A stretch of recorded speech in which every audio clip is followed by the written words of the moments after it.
안녕하세요. 저는 팔달구에서 노래 연습장 업무를 담당하고 있는 행정지원과 문화공부팀 주무관 김현지입니다.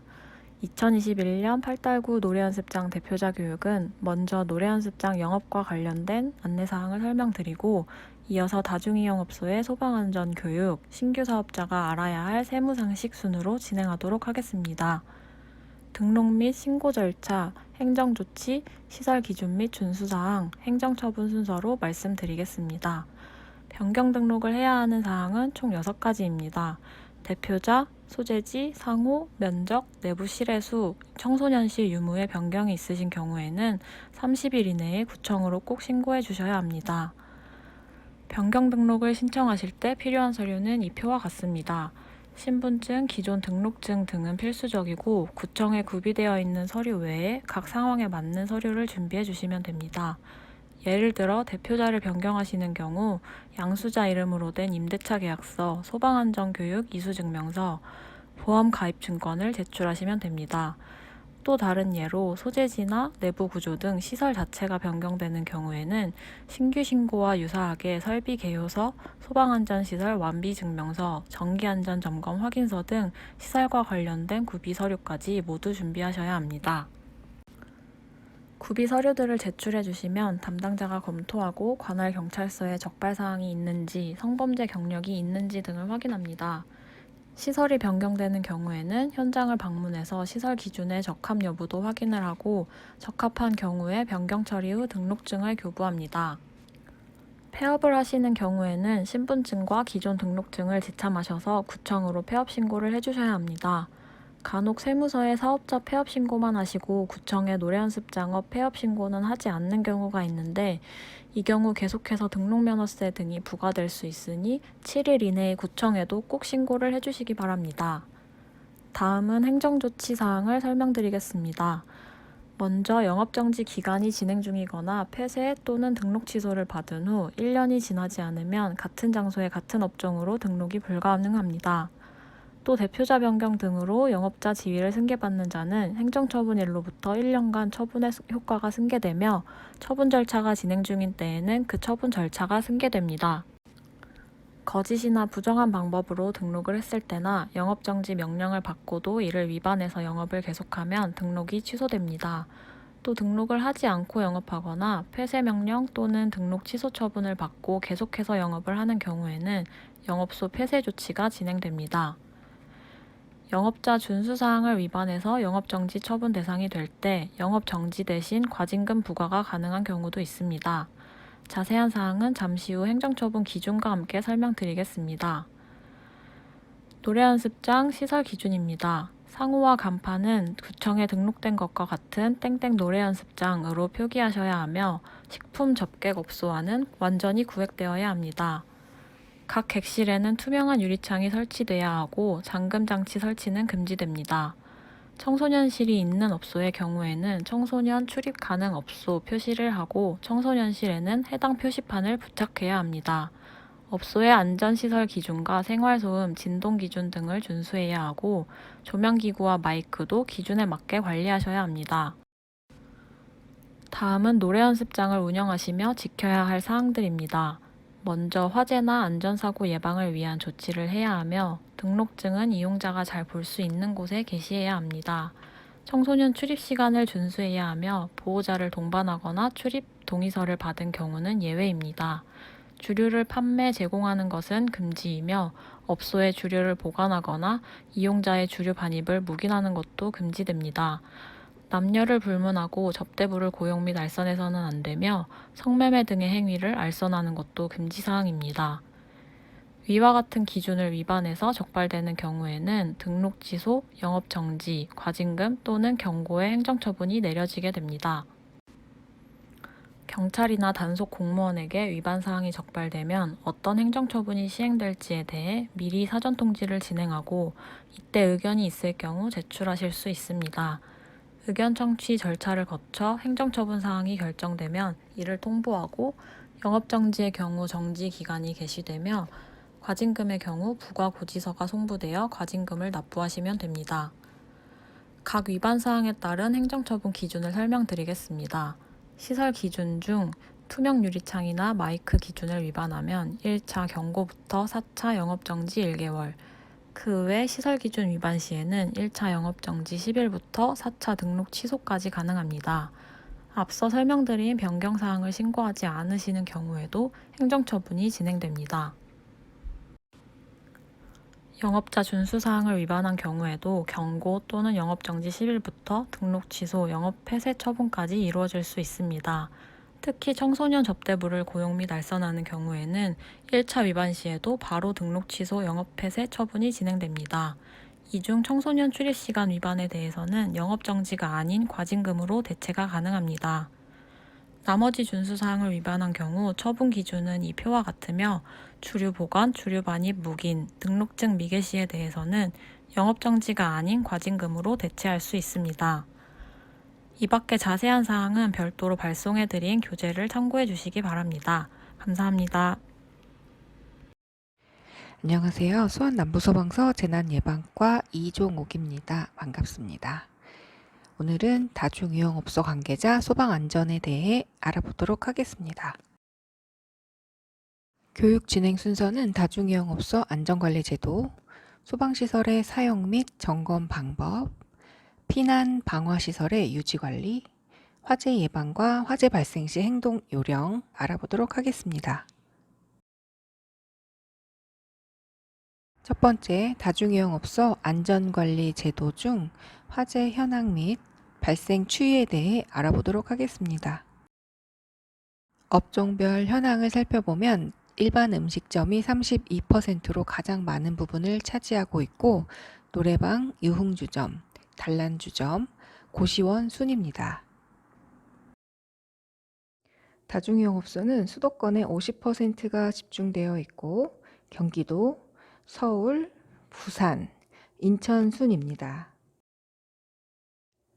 다중이용업소별 화재 증감 추이를 살펴보면 2015년부터 2019년까지 연평균 0.85%씩 감소하고 있음을 알 수 있습니다. 최근 5년간 화재 발생 건수는 3,101건으로 전체 화재 건수의 1.43%를 차지하고 있습니다. 그러나 인명피해는 269명으로 전체 인명피해의 2.48%로 화재 발생 시 인명피해 비율은 상대적으로 높은 것으로 분석되었습니다. 주요 업종별 분석을 보면 화재 발생은 업종 수에 따라 비례하고 있으나 사망자 수는 고시원, 유흥주점, 단란주점, 일반 음식점 순으로 나타났습니다. 특히 다수의 구획된 실로 인해 피난 장애와 피난 약자를 유발시키는 서비스, 취침, 음주, 가물을 제공하는 업소에서 많이 발생하고 있음을 알 수 있습니다. 다중이용업소의 화재 원인별 현황입니다. 5년간 화재 발생 건수 중 전기적인 요인이 1,250건으로 약 40%를 차지하고 있고 부주의는 1,201건으로 39%, 부주의에 해당하는 원인은 담배, 음식물 조리, 화원의 방치, 불장난 등이 포함되어 있습니다. 방화 등 기타는 614건으로 20%를 차지하고 있습니다. 다음은 다중이용업소의 종류에 대해 알아보도록 하겠습니다. 다중이용업소란 불특정 다수인이 이용하는 영업 중 화재 등 재난 발생 시 생명, 신체, 재산상의 피해가 발생할 우려가 높은 것으로서 대통령령으로 정하는 영업을 말합니다.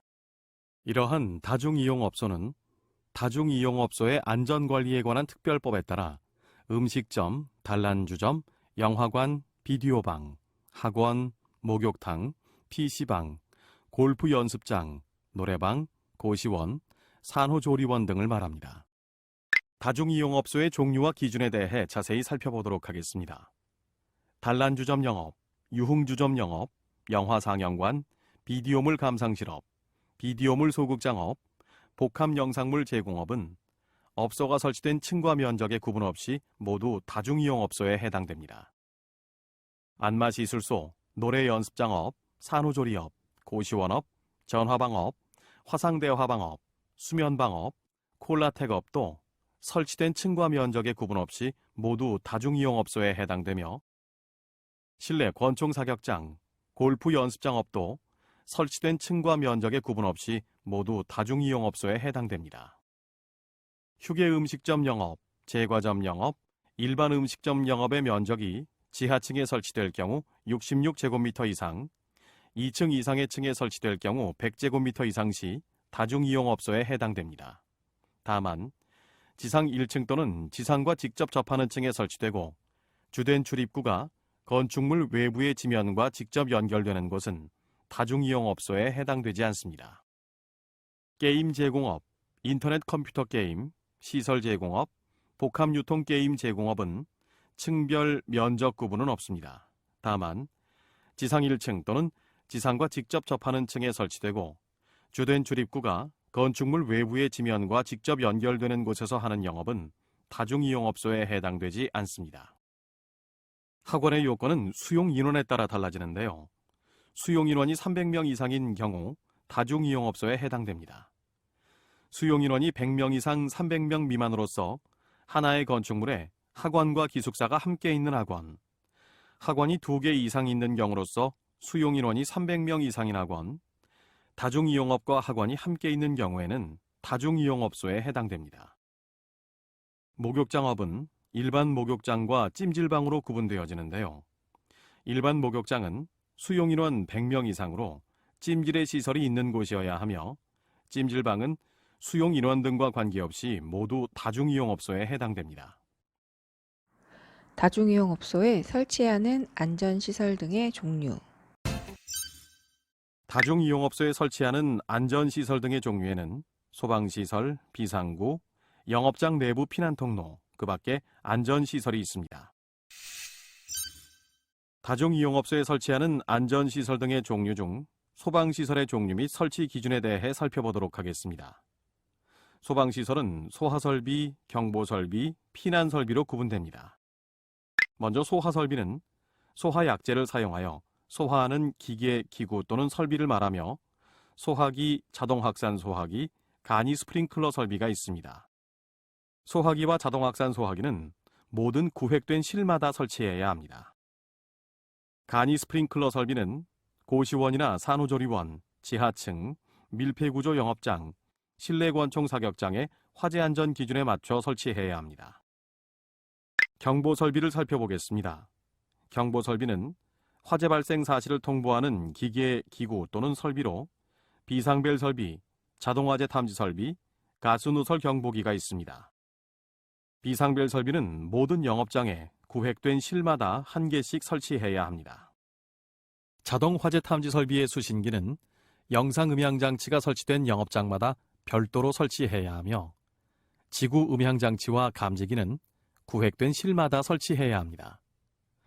노래 반주기 등 영상 음향 차단 장치를 사용하는 영업장은 자동 화재 탐지 설비를 설치해야 한다는 점 꼭 기억해 두세요.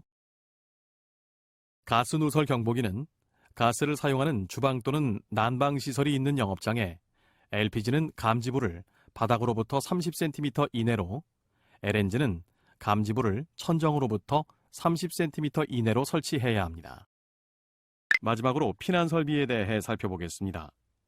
피난 설비는 화재가 발생할 경우 피난하기 위하여 사용하는 기구 또는 설비로 피난기구, 피난유도선, 유도등, 유도표지, 비상조명 등 휴대용 비상조명 등이 있습니다.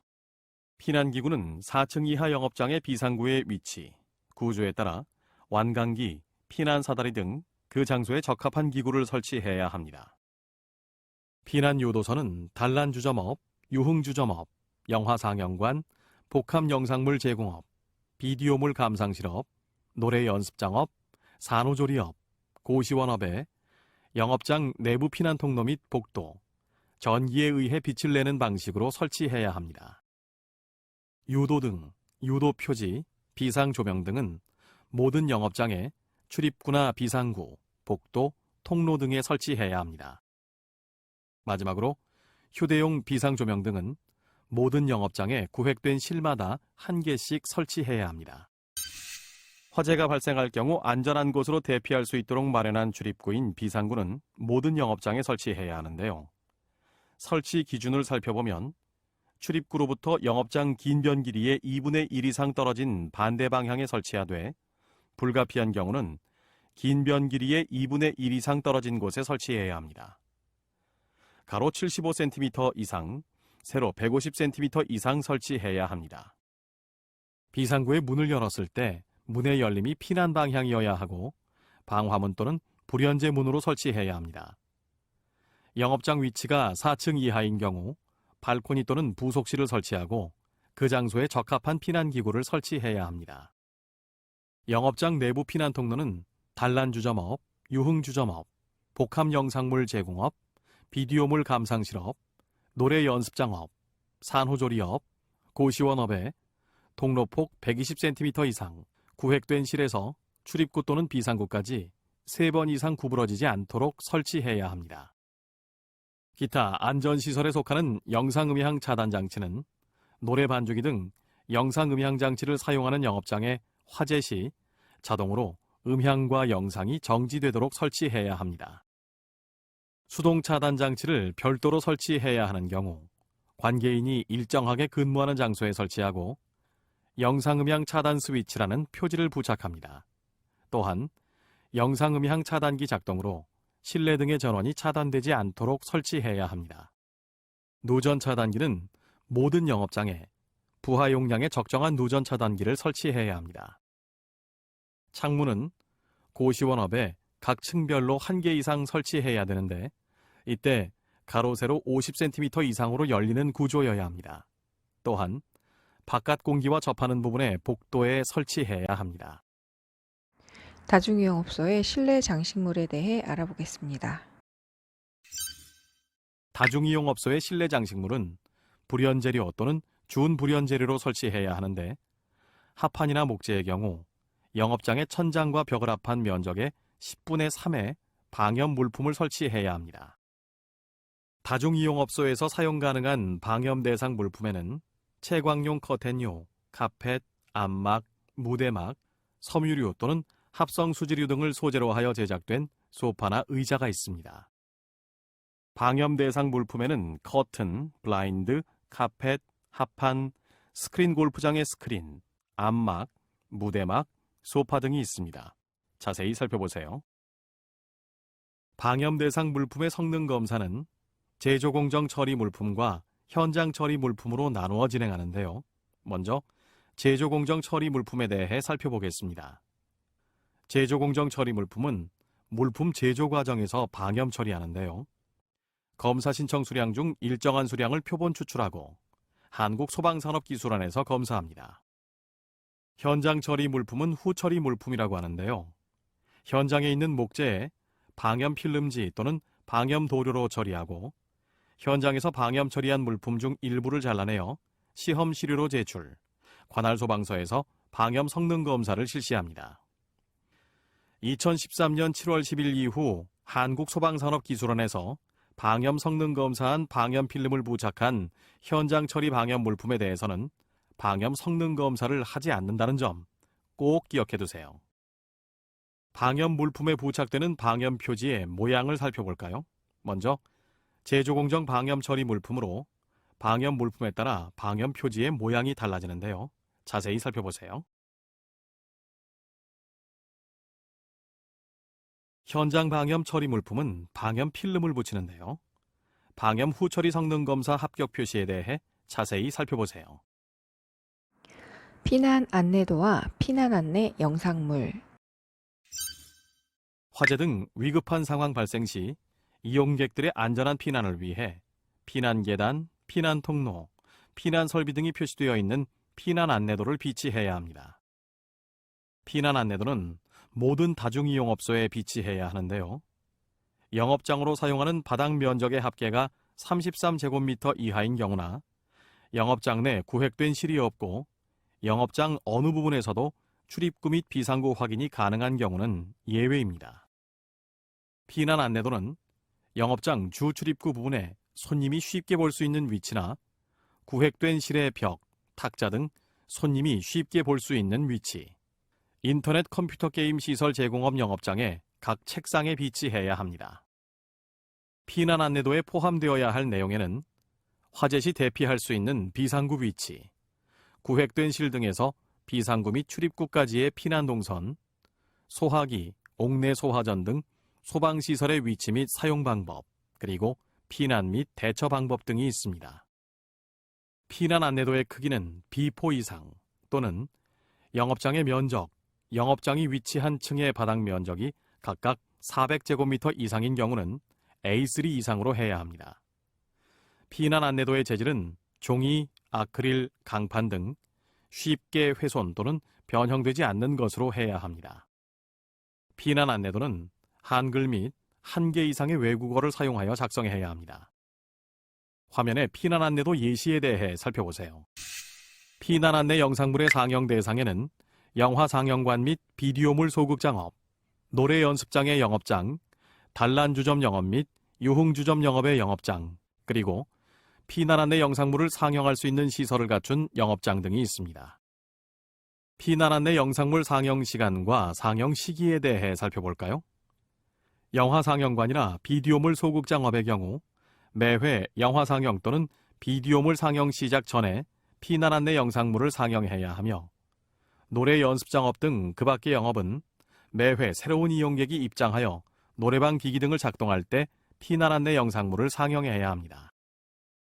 화면은 피난 안내 영상물 상영 예시이며, 화면과 함께 화재 발생 시에는 발신기를 누르고 119에 신고한다, 대피 시에는 자세를 낮추고 물에 젖은 손수건 등으로 코와 입을 막고 피난구를 통해 유도 등을 따라 침착하게 대피한다 등과 같은 음성이 나옵니다.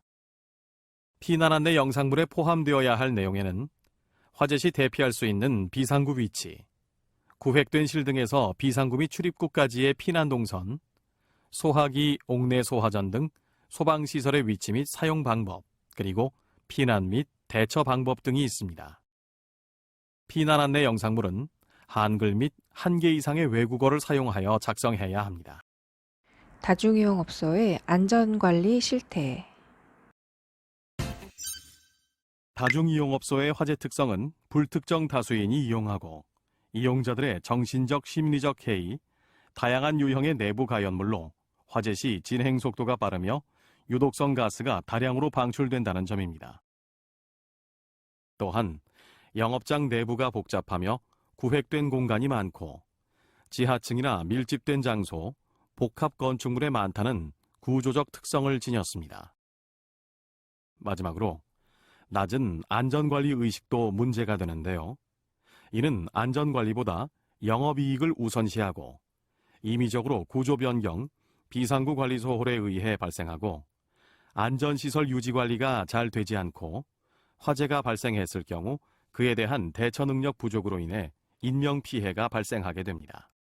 최근 다중이용업소 화재 사례에 대해 살펴보겠습니다. 1999년 10월 30일 인천 중구의 한 호프집에서 화재가 발생했습니다. 원인을 살펴보니 지하 노래방 불장난이 2층 호프집으로 확산되어 화재가 발생하였습니다. 비상구가 없고 출입구를 폐쇄하여 56명이 숨지고 81명이 부상을 입었습니다. 2002년 1월 29일 전북 군산의 한 유흥주점에서 화재가 발생했는데 합판, 스티로폼의 가연성 내장재 사용으로 유독가스가 확산되어 15명이 숨졌습니다. 2005년 9월 2일 대구 수성의 한 찜질방 지하 보일러실에 유증기 누출, 점화원에 의해 유증기가 폭발한 사고가 발생하여 5명이 숨지고 48명이 부상을 입었습니다. 2006년 7월 19일 서울 송파의 한 고시원에서 화재가 발생했습니다. 지하 노래방에서 화재가 발생하여 고시원으로 유독가스가 확산되었는데요. 이 화재 사고로 인해 8명이 숨지고 9명이 부상을 입었습니다. 2007년 12월 26일 안산 단원구의 한 성인 오락실에 용접 불티로 화재가 발생하였습니다. 불법 영업을 감추기 위해 철문을 설치하여 화재가 더 커져 5명이 숨지고 2명이 부상을 입었습니다. 2008년 7월 25일 영인 처인구의 한 고시텔에 방화로 인해 화재가 확산되어 7명이 숨지고 11명이 부상을 입었습니다.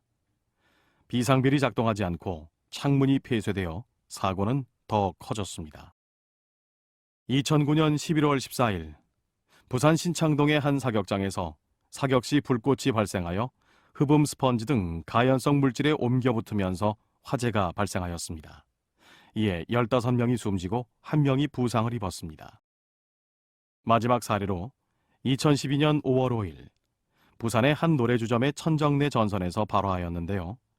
가연성 내장재 사용으로 화재가 더 확대되고 미로 구조로 인해 9명이 숨지는 사고가 발생하였습니다. 다중이용업소 화재 배상 책임보험. 다중이용업소 화재 배상 책임 보험이란 다중이용업소의 영업장에서 화재 또는 폭발이 발생하여 다른 사람에게 생명, 신체, 재산상 피해를 입힌 경우 이를 보상해주는 보험 제도를 말합니다. 화재보험과 화재배상 책임보험의 차이점은 무엇일까요? 화재보험은 화재로 인한 자기 건물의 손해를 보상해주는 보험 제도인데 반해 화재배상 책임보험은 화재로 인한 타인의 생명, 신체, 재산상의 손해를 보상해주는 보험 제도입니다. 보험 가입 시 영업장별 다중이용업소 일련번호 14자리를 보험회사에 반드시 알려야 합니다. 화재배상 책임보험은 일반보험, 장기보험 단독형, 장기보험 종합형의 3가지가 있으며 보험료 등의 차이가 있으니 가입 전에 충분히 비교해보고 가입하셔야 합니다. 다중이용업소의 화재로 인한 다른 사람의 인명 및 재산 피해의 보상 내용을 살펴보면 인명 피해는 사고당 무한으로 보상되고 재산 피해는 1사고당 1억 원 한도 내에서 보상됩니다. 보험 미가입자에 대한 과태료를 부과하는데요. 보험에 가입하지 않은 기간에 따라 최소 10만 원에서 최대 300만 원 이하의 과태료를 부과합니다. 다중이용업소 영업주의 의무. 다중이용업주와 종업원은 소방본부장 또는 소방서장이 실시하는 소방안전교육을 받아야 합니다. 신규 교육은 다중이용업을 새로이 하려는 다중이용업주, 다중이용업을 대리하여 영업장을 관리하는 종업원 1인 이상 또는 국민연금 가입 의무 대상자인 종업원 1인 이상입니다. 수시교육은 소방안전교육 등 다중이용업소의 안전관리 규정을 위반한 다중이용업소 영업주와 해당 업소에 종사하는 종업원 1인 이상, 보수교육은 2년에 1회 이상 받아야 합니다. 안전시설 등을 기준에 따라 설치, 유지해야 하는데요. 안전시설 등의 작동 기능에 지장을 주지 않는 경미한 사항을 2회 이상 위반한 경우는 50만 원의 과태료가 부과됩니다. 안전시설 등을 고장 상태 등으로 방치한 경우에 대해 살펴보면 소화 펌프를 고장 상태로 방치한 경우, 수신반의 전원을 차단한 상태로 방치한 경우, 동력 제어반을 고정 상태로 방치하거나 전원을 차단한 경우, 소방시설용 비상전원을 차단한 경우, 소화배관의 밸브를 잠금 상태로 두어 소방시설이 작동할 때 소화수가 나오지 않거나 소화약제가 방출되지 않는 상태로 방치한 경우는 100만 원의 과태료가 부과됩니다. 마지막으로 안전시설 등을 설치하지 않은 경우는 300만 원의 과태료가 부과됩니다. 비상구 폐쇄, 훼손, 변경하는 등의 행위와 영업장 내부 피난 통로에 피난에 지장을 주는 물건들을 쌓아놓은 경우는 300만 원의 과태료가 부과됩니다. 안전시설 등 설치 또는 영업장 내부 구조를 변경하고자 하는 경우 설치 신고를 해야 하는데요. 다중이용업주가 소방서에 신고해야 하는 경우에는 안전시설 등을 설치하려는 경우, 영업장 내부 구조를 변경하려는 경우, 안전시설 등의 공사를 마친 경우 등이 있습니다. 안전시설 등 설치 또는 영업장 내부 구조 변경에 대한 내용을 위반한 경우 300만 원의 과태료가 부과됩니다. 실내 장식물을 기준에 따라 설치, 유지해야 합니다. 실내 장식물은 불연재료 또는 준불연재료로 설치해야 합니다. 다만 합판 또는 목재로 실내 장식물을 설치하는 경우 영업장의 천장과 벽을 합한 면적의 10분의 3의 부분은 방염 성능 기준 이상의 것으로 설치할 수 있습니다. 실내 장식물 기준을 위반한 경우 300만 원의 과태료가 부과됩니다. 피난시설이나 방화시설을 폐쇄, 훼손, 변경 등의 행위를 해서는 안 됩니다. 따라서 다중이용업주는 해당 영업장에 설치된 피난시설, 방화구획과 같은 방화시설을 법령에 맞게 유지하고 관리해야 합니다. 이를 위반한 경우 300만 원 이하의 과태료가 부과됩니다. 다중이용업주는 화재 등 재난이나 그 밖에 위급한 상황의 발생 시 이용객들이 안전하게 피난할 수 있도록 피난계단, 피난통로, 피난설비 등이 표시되어 있는 피난 안내도를 갖추어 두거나 피난 안내에 관한 영상물을 상영해야 합니다. 정기점검 결과서를 보관해야 합니다. 정기점검 결과서는 다중이용업소의 영업장에 설치된 안전시설 등을 점검하여 분기별 작성, 1년간 보관합니다. 다중이용업주 및 해당 건물 소방안전관리자, 해당 업소의 종업원 중 소방기술사, 소방설비기사, 소방안전관리자 등 자격자, 소방시설관리업자 등이 점검할 수 있는 자격이 주어집니다. 다중이용업주는 화재 배상책임보험에 가입해야 합니다. 다중이용업소의 화재로 인해 다른 사람이 사망, 부상을 입거나 재산상의 손해를 입은 경우 피해자에게 대통령령으로 정하는 금액을 지급할 책임을 지는 책임보험에 가입해야 합니다. 소방시설의 사용 점검 방법과 피난 방어시설의 유지관리, 소방시설의 점검 방법을 소화기 옥내 소화전, 자동화재 탐지 설비, 단독 경보용 감지기, 피난기구의 완강기 사용법에 대해 간략히 알아보겠습니다. 불이 난 상황에서 우리 생명을 지켜주는 소화기, 이 소화기가 제대로 작동하지 않는다면 굉장히 끔찍한 일이 벌어지겠죠. 지금부터 이 소화기의 점검 방법 알려드리겠습니다. 하나, 소화기의 안전수명은 10년입니다.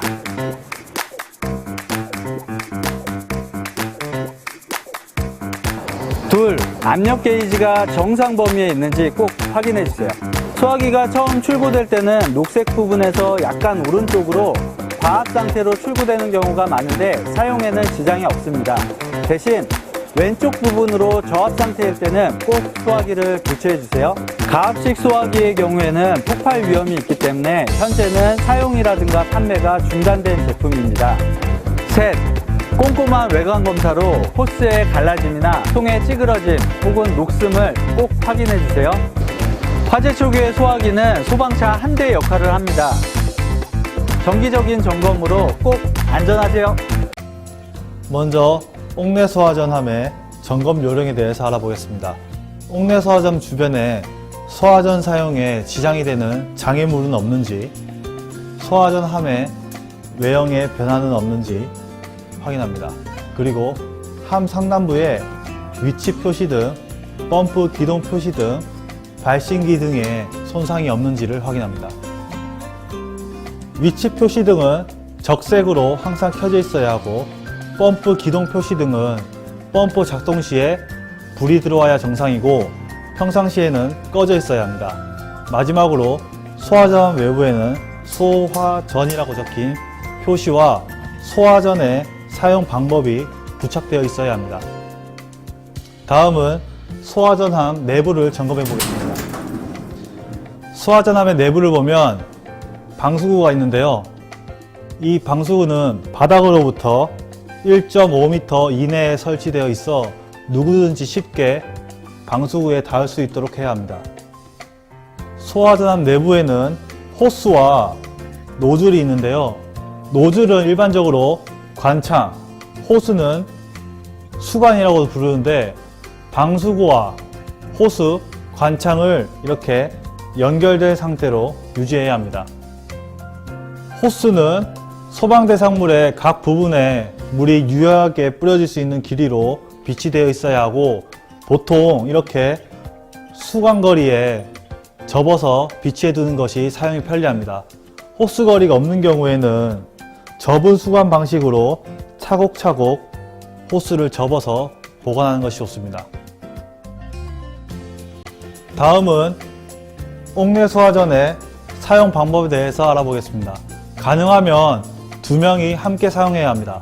먼저 한 명은 노즐과 호스를 한 움큼 쥐고 불이 난 곳으로 가져갑니다. 이때 호스가 접히거나 꼬이지 않게 잘 펴서 노즐을 양손으로 잡고 물을 방수할 준비를 합니다. 준비가 완료되면 소화전에 있는 사람에게 밸브를 개방할 수 있도록 신호를 보냅니다. 소화전 앞에 있는 사람은 신호를 받고 소화전의 밸브를 시계 반대 방향으로 열어줍니다.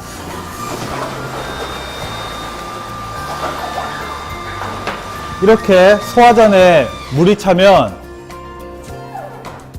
이 관창을 잡고 화점에 물을 뿌려서 화재를 진압합니다. 화재 진압이 완료되면 반대로 소화전 밸브를 시계 방향으로 돌려서 잠가줍니다. 마지막으로 호스를 잘 말리고 정리해서 호스를 다시 걸어 놓으시면 됩니다. 이상으로 옥내 소화전의 점검 방법을 모두 마치겠습니다. 이번 시간에는 자동화재 탐지 설비의 점검 방법에 대해서 알아보겠습니다. 자동화재 탐지 설비는 화재 시 화재 발생을 알려주어 초기의 화재 진압과 피난을 위해서 꼭 필요한 설비인데요. 그렇기 때문에 언제라도 작동이 가능하도록 철저한 점검을 통한 관리가 필수적입니다. 자동화재 탐지 설비는 수신기와 주경종, 시각경보기, 위치 표시 등 지구경종, 발신기, 그리고 감지기들로 구성되어 있습니다. 여기서 수신기는 P형과 R형으로 나누어지는데 보편적으로 사용하는 P형 수신기부터 살펴보겠습니다. 제조회사별로 설비 형태가 차이가 있다는 점을 미리 유의하시고 점검하시기 바랍니다. 수신기 점검 전에는 몇 가지 확인사항이 있는데요. 먼저 표시등과 스위치에 이상이 없는지를 눈으로 확인합니다. 그런 다음 수신기의 교류 전원이 직류 24V로 원활하게 공급되어 있는지를 확인하시면 됩니다. 이상이 있을 경우에 수신기 전원 공급용 차단기가 꺼져 있지는 않은지, 그리고 수신기 내부에 전원 스위치가 꺼져 있지는 않은지, 그리고 수신기 내부에 퓨즈가 단선된 것은 아닌지를 확인합니다. 마지막으로 다른 소화 설비와 연동되는 스위치를 정지 위치로 둔 다음에 점검을 시작하면 됩니다. 이제 예비 전원에 이상이 생겼는지를 확인해 보도록 하겠습니다. 먼저 예비 전원에 감시 표시등이 켜져 있는지를 확인합니다. 켜져 있을 경우에는 문제가 있다는 표시입니다. 꺼져 있다면 시험 스위치를 눌러서 교류 전압을 차단시키고 전압 지시 등을 확인해서 예비 전원에 문제가 생기진 않았는지를 다시 한번 확인해 줍니다. 문제가 발생한 경우라면 먼저 수신기 내부에 충전부와 예비 전원에 케이블이 잘 연결되어 있는지를 확인합니다. 그리고 제조사가 권장하는 시간 이상을 충전시킵니다. 다음은 충전부나 예비 전원의 문제인지를 확인해 볼 텐데요. 전류 전압 측정기를 통해서 충전부와 예비 전원의 전류를 확인합니다. 전류 전압 측정기의 선택 스위치를 전압 측정 위치로 돌립니다. 다음으로 리드선을 충전부의 양 단자에 접촉해서 전압을 측정합니다. 그리고 예비 전원 단자도 같은 방법으로 측정합니다.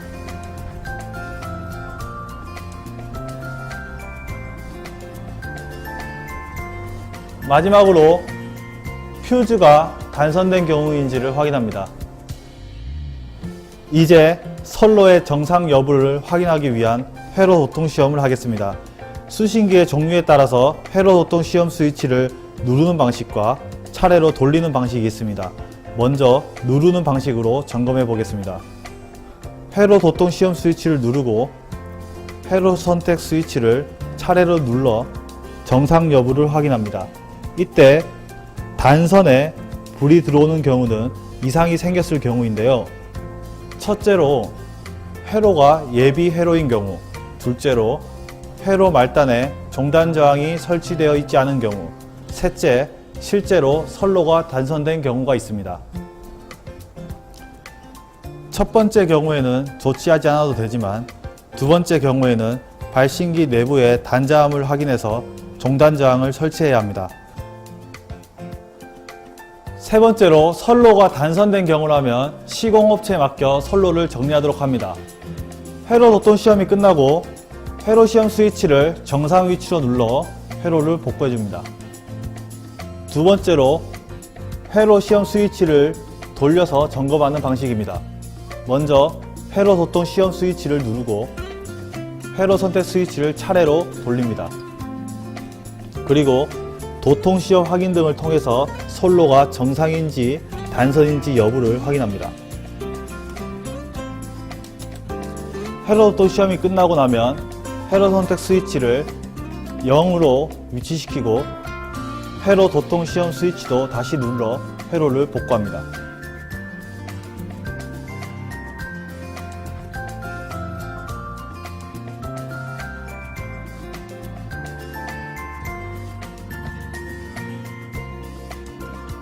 다음은 동작 시험을 해볼 텐데요. 먼저 빠른 진행을 위해서 축적 기능을 비축적으로 진행합니다.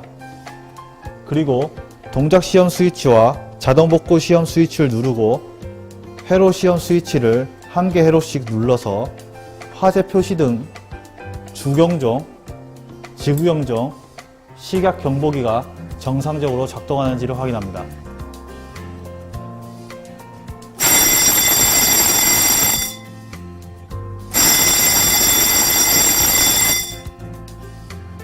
동작 시험이 끝난 후에는 마찬가지로 동작 시험 스위치와 자동 복구 스위치를 눌러 원상태로 복구합니다.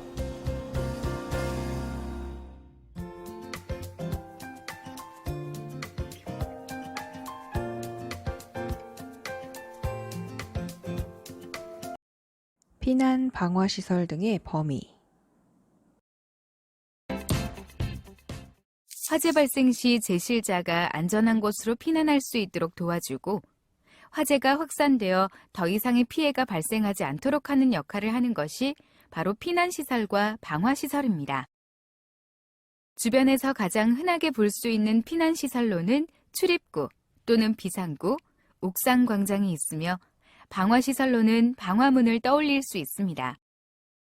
이러한 피난시설 및 방화시설을 임의로 폐쇄 변경하거나 시설 주위에 물건을 적재하는 행위는 결국 화재 시 큰 인명 및 재산 피해로 이어질 수 있습니다.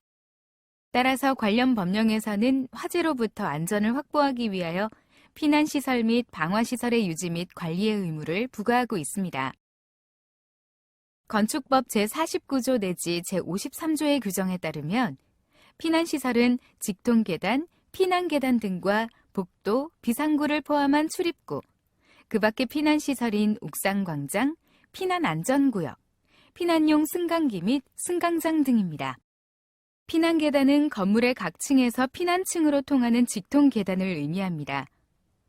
건물 내부에서 피난계단으로 통하는 출입구에는 방화문을 설치하고 이곳으로 통하는 통로에는 쉽게 찾을 수 있도록 피난구 유도등 또는 유도 표지를 설치합니다. 그리고 방화시설은 방화구역인 방화문, 방화벽, 방화셔터 등 배연 설비, 방화 및 내화 성능을 갖춘 내부 마감재입니다. 피난시설, 방화 구획 및 방화시설의 유지 관리. 화재 예방, 소방시설 설치, 유지 및 안전관리에 관한 법률 제10조에서는 피난시설, 방화구획 및 방화시설의 유지 관리를 위하여 피난시설, 방화구획 및 방화시설을 폐쇄하거나 훼손하는 등의 행위, 피난시설, 방화구획 및 방화시설의 주위에 물건을 쌓아두거나 장애물을 설치하는 행위, 피난시설, 방화구획 및 방화시설의 용도에 장애를 주거나 소방기본법 제16조에 따른 소방활동에 지장을 주는 행위, 그 밖에 피난시설, 방화구획 및 방화시설을 변경하는 행위 등과 같은 사항을 규정하고 있습니다. 규정에 대해 자세히 살펴보겠습니다. 먼저 화재 예방 소방시설 설치 유지 및 안전관리에 관한 법률에서 규정하고 있는 피난시설, 방화구획 및 방화시설의 관련 금지 행위를 알아보겠습니다. 건축법령에 의거 설치한 피난 방화시설을 화재 시 사용할 수 없도록 폐쇄하는 행위, 계단, 복도 등에 방범 철책 등을 설치하여 화재 시 피난할 수 없도록 하는 행위. 비상구 등의 잠금 장치를 설치하여 누구나 쉽게 열 수 없도록 하는 행위를 금지하고 있습니다. 그리고 용접, 조적, 쇠창살, 석고보드 또는 합판 등으로 비상구의 개방이 불가능하도록 하는 행위와 기타 객관적인 판단 하에 누구라도 폐쇄라고 볼 수 있는 행위도 금지하고 있습니다. 예외로 피난시설, 방화구획 및 방화시설의 폐쇄 행위에 해당하지 않는 경우가 있습니다. 먼저 옥상에 설치된 건축물 최상층의 주택이 있는 경우 당해층 등의 계단에 방범철책 또는 방범창을 설치하고 잠금 장치를 설치한 경우로서 주택을 제외한 타 영업소의 관계인이 방범철책의 잠금 장치를 유사시 개방할 수 있는 수단이 있는 경우입니다. 방범철책 또는 방범창 등의 잠금 장치의 개방이 가능하기 위해서는 화재 등 비상시 자동 개방되는 KFI 인증 비상문 자동 개폐 장치를 설치하거나 방제실에서 원격 조작에 의해 자동 개방되고 화재 또는 정전 시 자동 개방되는 구조여야 합니다. 다음 화재 예방 소방시설 설치 유지 및 안전관리에 관한 법률에서 규정하고 있는 피난시설, 방화구획 및 방화시설의 훼손 행위를 알아보겠습니다. 방화문을 철거 또는 제거하는 행위나 방화문에 고임장치 등을 설치하거나 자동 폐쇄 장치를 제거하여 그 기능을 저해하는 행위, 배연 설비가 작동되지 않도록 기능에 지장을 주는 행위, 기타 객관적인 판단 하에 누구라도 피난 방화시설을 훼손하였다고 볼 수 있는 행위, 즉 구조적인 시설을 물리력을 가하여 훼손한 때를 피난시설, 방화구획 및 방화시설의 훼손 행위로 규정하고 있습니다. 다음 화재 예방 소방시설 설치 유지 및 안전관리에 관한 법률에서 규정하고 있는 피난시설, 방화구획 및 방화시설의 주위에 물건 적치 또는 장애물 설치 행위입니다. 먼저 계단, 복도 또는 출입구에 물건을 쌓아놓거나 또는 장애물을 방치하는 행위가 해당됩니다. 그리고 계단 또는 복도에 방범철책을 설치하는 행위가 해당되는데 방범철책에 고정식 잠금 장치를 설치하는 행위는 피난 방화시설의 폐쇄 행위에 해당합니다. 또한 방화 셔터 주위에 물건 또는 장애물을 방치하거나 설치하여 그 기능에 지장을 주는 행위가 해당됩니다. 예외로 피난 방화시설 주위에 물건 적치 또는 장애물 설치에 해당하지 않는 경우가 있습니다. 공동주택 이외의 장소인 경우에는 먼저 특수장소의 계단을 흡연실로 지정 운영함에 있어 계단참 구석에 휴지통이나 잿더리를 고정하여 설치하는 경우로 내화 성능의 재료로 피난에 지장이 없는 소규모의 것이면 장애물 설치에 해당하지 않습니다. 그리고 특수장소별 규모, 면적, 수용 인원을 고려하여 즉시 현지 시정 가능한 경우로 현장 상황에 따라 소방관서장이 판단합니다. 또한 공중전화기, 소규모의 자판기 등이 벽 등에 고정 설치되어 객관적으로 피난 및 소방활동에 지장을 주지 않는다고 인정되는 경우로 이 역시 현장 상황에 따라 소방관서장이 판단합니다. 피난시설, 방화구획 및 방화시설의 용도에 장애를 주거나 소방기본법 제16조에 따른 소방활동에 지장을 주는 행위에 대해 살펴보겠습니다. 여기서 소방활동이란 화재 진압, 인명구조, 구조 등 소방에 필요한 활동을 말하며 피난시설, 방화구획 및 방화시설의 용도에 장애를 유발하거나 화재 시 소방호스 전개상 걸림, 꼬임 현상 등 소방활동에 지장을 초래한다고 판단되는 행위를 말합니다. 화재 예방, 소방시설 설치 유지 및 안전관리에 관한 법률에서 규정하고 있는 피난시설, 방화구획 및 방화시설의 변경 행위입니다. 먼저 방화구획 및 내부 마감 재료를 임의로 변경하여 건축법령에 위반하였다고 볼 수 있는 행위, 임의구획으로 무창층을 발생하게 하는 행위, 방화구획에 개구부를 설치하여 그 기능에 지장을 주는 행위 등입니다.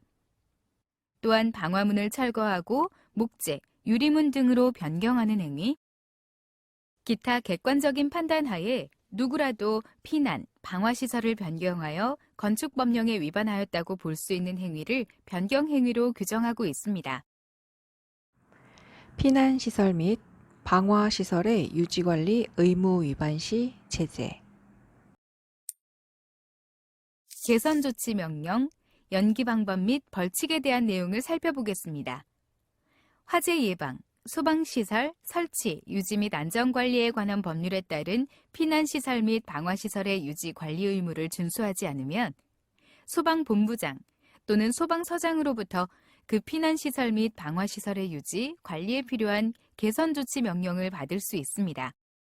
피난시설 및 방화시설에 대한 조치명령을 받은 관계인 등은 조치명령을 그 기간 내에 이행할 수 없을 경우에 조치명령을 명령한 소방청장, 소방본부장 또는 소방서장에게 조치명령을 연기하여 줄 것을 신청할 수 있습니다. 조치명령 연기 신청을 할 수 있는 사유를 보면 태풍이나 홍수 등 재난이 발생하여 조치명령, 선임명령 또는 이행명령을 이행할 수 없는 경우, 관계인이 질병, 장기 출장 등으로 조치명령 등을 이행할 수 없는 경우, 시장, 상가, 복합 건축물 등 다수의 관계인으로 구성되어 조치명령 기간 내에 의견 조정과 시정이 불가능하다고 인정할 만한 상당한 이유가 있는 경우입니다. 개선 조치 명령의 연기 방법에 대해 살펴보겠습니다. 조치 명령의 연기를 신청하려는 관계인 등은 조치 명령 등의 이행 기간 만료 5일 전까지 조치 명령 연기 신청서에 조치 명령 등을 이행할 수 없음을 증명할 수 있는 서류를 첨부하여 소방청장, 소방본부장 또는 소방서장에게 제출해야 합니다. 연기 신청서를 제출받은 소방청장, 소방본부장 또는 소방서장은 신청받은 날부터 3일 이내에 조치명령 등의 연기 여부를 결정하여 조치명령 등의 연기 통지서를 관계인 등에게 통지해야 합니다. 개선 조치 명령을 받고도 정당한 이유 없이 명령에 따른 조치를 이행하지 않으면 3년 이하의 징역 또는 3천만 원 이하의 벌금에 처해집니다. 피난시설 및 방화시설의 유지 관리 의무를 위반해서 피난시설 또는 방화시설을 폐쇄, 훼손, 변경하는 등의 행위를 하면 300만 원 이하의 과태료가 부과됩니다. 위반 행위의 횟수에 따른 과태료에 가중된 부과 기준은 최근 1년간 같은 위반 행위로 과태료 부과 처분을 받은 경우에 적용됩니다.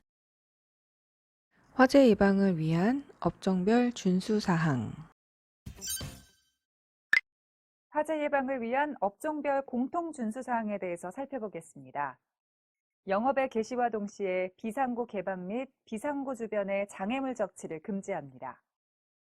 안전시설 등의 작동 여부를 확인하고 고장시설은 즉시 정비해야 하며 이용객이 비상구의 위치 등 내부 구조를 숙지할 수 있도록 안내해야 합니다.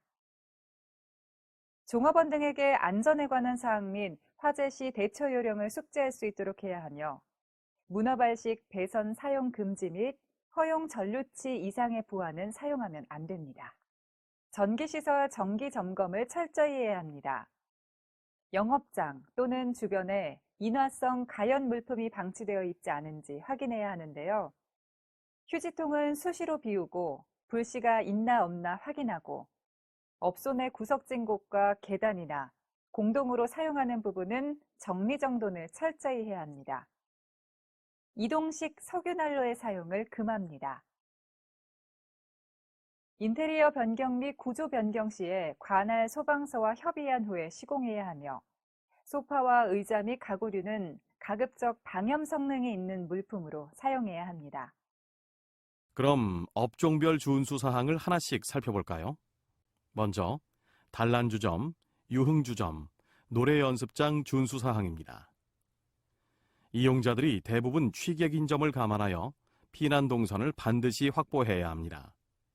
화재 시 다량의 연기 발생으로 패닉 현상이 발생할 수 있으니 인명 대피 요령을 숙지해야 합니다. 음악과 노래소리로 화재 인지가 늦을 수 있으니 인명 대피 방안을 강구해야 하며 룸별 영상 모니터 초기 화면에 피난 안내 영상물을 상영해야 합니다. 마지막으로 소파와 의자는 방염 성능이 있는 물품으로 사용해야 합니다. 두 번째, 일반 음식점, 휴게 음식점, 제과점의 준수 사항입니다. 업소 내 불필요한 화기 취급 시설의 사용은 자제하고 전기, 가스 시설은 매월 정기 점검을 해야 합니다. 주방과 보일러실 등에 가스 누설 경보기와 금속 배관을 사용하고 가스 사용 시 호스가 낡거나 손상된 것은 즉시 새 것으로 교체해야 합니다. 영업 종료 후 가스시설 밸브 잠금 상태를 확인해야 합니다. 비디오 감상실과 비디오 소극장의 준수사항은 룸별 영상 모니터 초기 화면에 피난 안내 영상물을 상영해야 하며 구획실 내 흡연은 금지입니다. 인화성 물질의 반입은 금지되며 영업장 내 숙직 행위를 금하며 불필요한 화기 취급 시설의 사용을 자제해야 합니다. 게임 제공업, PC방, 복합 유통 게임 제공업의 준수사항은 영업장 내 숙식과 취사 행위를 금하며 누전 차단기를 주기적으로 점검하고 노후 시설은 교체해야 합니다. 영업장 내 흡연 구역을 수시로 확인하고 나의 콘센트에 여러 개의 전기기구 사용을 금지합니다. 다중이용업소의 화재 안전 수칙은 평상시, 영업 시작 전, 영업 중, 영업 종료로 구분되는데요. 하나씩 살펴볼까요? 종업원들에게 영업장의 구조와 건물 현황을 알려주어야 하며 소화기, 옥내 소화전 등 초기 소방시설 사용법을 숙지해야 합니다. 화재 시 행동 요령에 대해 알아두고 건물의 위치와 화재 신고 방법을 연습해 보아야 합니다. 영업 시작 전에는 영업장을 깨끗이 청소하고 정리정돈하며 비상구는 항상 개방해 두어야 합니다. 소방시설의 작동 상태를 수시로 점검하고 불필요한 가연물과 위험물이 있는지 확인이 필요합니다. 영업 시작 중에는 위험 요소가 없는지 수시로 확인하고 위험한 행동을 하는 손님에 대해서는 중지 명령을 내립니다. 또한 업소에 출입하는 사람들에게 비상구의 위치를 안내해야 합니다. 영업을 마치면 일일 방화 점검표의 확인 사항을 체크하고 영업장에서 숙식은 절대 안 됩니다. 전기 및 가스 화재 예방. 전기 화재 예방 요령에 대해 살펴보겠습니다. 하나의 콘센트에 여러 개의 전기기구를 꼽지 않고 사용하지 않는 플러그는 빼두어야 하며 플러그를 뺄 때 선을 잡아당기면 안 됩니다. 과전류 차단 장치와 누전 차단기를 설치하고 매월 동작이 잘 되는지 확인이 필요합니다. 전기시설 설치 시 전문 업체임을 확인하셔야 합니다. 전기 화재를 예방하기 위해서는 콘센트 용량 초과를 방지해야 하는데요. 문어발 배선 등으로 많은 전기기구를 사용하게 되면 과전류로 인해 전선이 맞붙어 아크와 함께 고열로 인한 화재가 발생합니다. 또한 규격전선을 사용하고 비닐전선 용량 초과 사용 시 위험이 크기 때문에 반드시 규격전선을 사용해야 합니다. 전기안전 3대 수칙만 지켜도 90% 전기화재 예방이 가능합니다. 불법 시설의 금지 및 임의시설 공사 시 안전 시공을 해야 하며 허용 전류치 이상의 부하 사용을 금합니다. 누전 차단기는 주기적으로 점검하고 노후 시설은 교체합니다. 다음, 가스 화재 예방에 대해 살펴볼까요? 가스불은 사용 전, 사용 중, 사용 후, 평상시에 해야 하는 예방법이 각각 다른데요. 가스불은 켜기 전 가스 냄새가 나는지 확인하고 충분히 환기시켜야 합니다. 가스를 켤 때는 확실히 불이 붙었는지 확인해야 합니다. 불이 붙지 않은 줄도 모르고 코크를 계속 열어두면 가스가 새어 위험하다는 점 꼭 기억해 두세요. 사용 후에는 점화 코크와 중간 밸브를 잠가야 합니다. 장시간 영업장을 비워둘 때는 중간 밸브나 계량기 밸브까지 잠가야 안전하다는 점 꼭 기억해 두세요. 평상시에는 호스와 연소기 등 이음새에 비눗물 등으로 가스가 새는지 수시로 점검해야 합니다.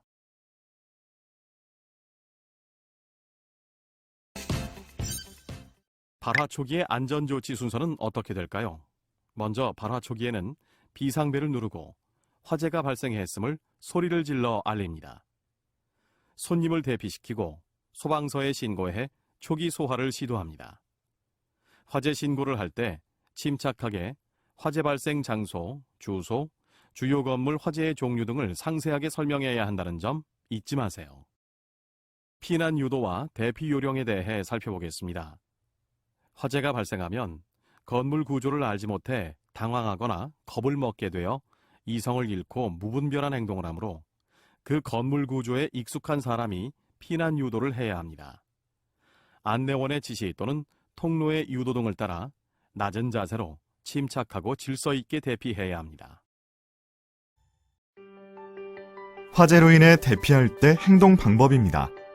먼저 화재를 발견하면 큰 소리로 불이 났다고 외치며 다른 사람에게 화재 사실을 알리거나 가까운 곳에 화재경보 비상벨을 누릅니다. 화재로 대피할 때 문을 열어야 한다면 먼저 문에 손등을 대고 뜨거운지 살펴야 합니다. 이때 문이 뜨거우면 반대편에 강한 열기가 있다는 것을 의미합니다. 따라서 문을 열지 말고 다른 길을 찾습니다. 또한 대피 과정에서 열었던 문을 그대로 두면 안 됩니다. 문을 열어두면 열과 연기의 이동 경로가 될 수 있기 때문입니다. 문을 통과한 후에는 반드시 닫아야 합니다. 이동할 때는 연기를 조심해야 합니다. 화재 연기에는 다양한 유독가스가 포함되어 있는데 이 중 일산화탄소는 흡입하면 2, 3분 안에 실신하게 되고 10분에서 20분 이내에 사망할 수 있습니다. 따라서 수건이나 옷 등을 물에 적셔 입과 코를 막는 것이 좋은데 이렇게 하면 약 10분 정도 유독가스를 방어할 수 있습니다. 또한 이동할 때는 연기보다 낮게 숙이고 움직여야 하는데 연기 아래로 바닥으로부터 가까운 곳에는 깨끗한 공기층이 있기 때문입니다. 화재로 인해 대피할 때는 절대로 엘리베이터를 이용하지 않아야 합니다. 엘리베이터는 화재가 난 층에서 문이 열리거나 정전으로 멈춰 갇히는 경우가 있고 화염과 연기가 들어와 위험하기 때문입니다. 따라서 수직으로 대피할 때는 엘리베이터 대신 계단을 이용합니다. 아래층으로 대피할 수 없는 경우에는 옥상으로 대피하거나 내부에 설치된 피난기구를 활용해 피난합니다. 만일 화재가 난 건물 내부에 갇혔다면 먼저 화기나 연기가 없는 창문을 통해 밖으로 구조 요청을 하거나 휴대폰이나 수건 등을 활용하여 자신이 고립되었다는 사실을 알립니다. 또한 연기가 내부로 들어오지 못하도록 천이나 타올 등에 물을 적셔 문틈을 막습니다. 내부에 타기 쉬운 물건이 있다면 제거하거나 물을 뿌려 불길이 확산되지 않게 하는 게 좋은데 절대로 밖으로 무리하게 뛰어내리지 않으며 반드시 구조된다는 신념을 가지고 침착하게 기다립니다. 이것으로 화재 예방 교육을 마치도록 하겠습니다.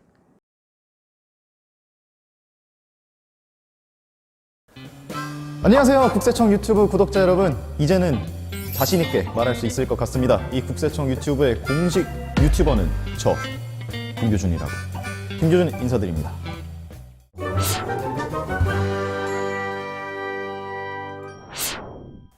이 국세청에서 저 서당계 김교준을 위해서 드디어 1인 컨텐츠를 주셨습니다. 그만큼 공부도 많이 했으니까 한번 기대해 주셔도 좋을 것 같습니다. 자, 오늘 저희가 풀 주제는 바로 이 신규 사업자가 알아야 할 세무 상식입니다. 이 사업자 등록을 하고 열심히 사업을 하고 있지만 이 종합소득세, 부가가치세, 각종 세금 신고의 기본적인 좀 개념을 몰라서 고생하시는 분들을 위해서 만들어지는 컨텐츠라고 보시면 될 것 같습니다. 이번 컨텐츠는 정말 기초적인 아주 베이직한 내용이고요. 그리고 또 개인 사업자를 위한 내용이니까 참고해 주시면 좋을 것 같습니다. 평소에 부가가치세, 부가세 하는 내용들을 좀 들여보셨을 것 같은데요. 그럼 과연 이 부가가치세 뭘까요? 잠깐 컨닝을 해보자면 제품이나 용역이 생산, 유통되는 모든 단계에서 기업이 새로 만들어내는 가치인 부가가치에 대해 부과되는 세금이라고 정의가 되어 있는데요.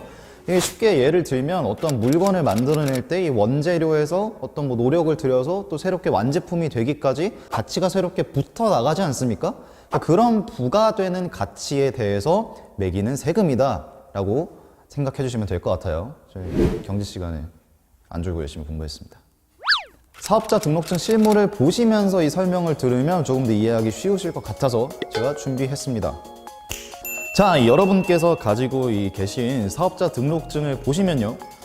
여기 상단에 사업자 등록증이라고 적혀 있고 바로 밑줄에 이 괄호 안에 일반 과세자, 간이 과세자 혹은 부가가치세 면세 사업자라고 되어 있습니다. 이 모든 개인 사업자는 부가가치세를 납부를 해야 되는데요. 그런데 예외적으로 부가가치세를 납부하지 않거나 보다 적게 납부해도 되는 경우도 있습니다. 여기서 부가가치세를 납부하지 않아도 되는 사업자를 면세사업자, 부가가치세를 적게 납부하는 사업자를 간이과세자라고 합니다. 이번 편은 개념편, 베이직한 내용이므로 일반 간이 면세 사업자의 상세한 내용이나 아니면 부가가치세 신고 기간 같은 이 정말 디테일한 내용들은 다음 편에서 다뤄드리도록 하겠습니다. 네, 그래서 이 부가가치세 납부 여부에 따라서 부가가치세 납부 사업자 혹은 부가가치세 면세 사업자가 구분이 되고, 또 부가가치세 납부 사업자는 이 규모에 따라서 일반 과세자나 간이과세자로 나뉜다는 것을 확인을 했습니다. 그럼 종합소득세, 이건 사업자별로 다를까요? 사업자의 종류에 따라서 일반 과세자, 간이과세자, 면세사업자로 나뉘더라도 모두 종합소득세는 납부를 해야 됩니다. 왜냐하면 이 종합소득세는 사업자 여러분이 벌어들이는 모든 소득에 대해서 과세를 하는 세금이기 때문이죠.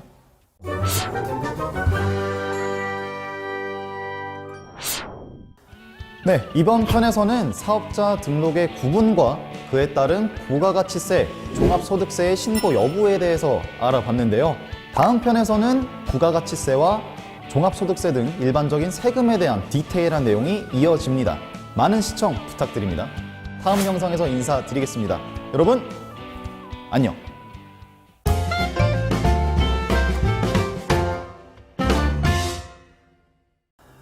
안녕하세요. 국세청을 응원해주시고 유튜브를 구독해주시는 구독자 여러분, 안녕하십니까? 오늘도 찾아온 서당계 공식 유튜버 아주 핵 미남 김교준입니다. 지난 시간에는 이 신규 사업자분들을 위해서 아셔야 할 기본적인 세무 상식을 다뤄봤는데요. 자세한 내용은 들어가 보셔서 확인해 보시면 좋을 것 같습니다. 이번 편에서는 조금 더 디테일하게 부가가치세에 대해서 한번 설명을 드리겠습니다.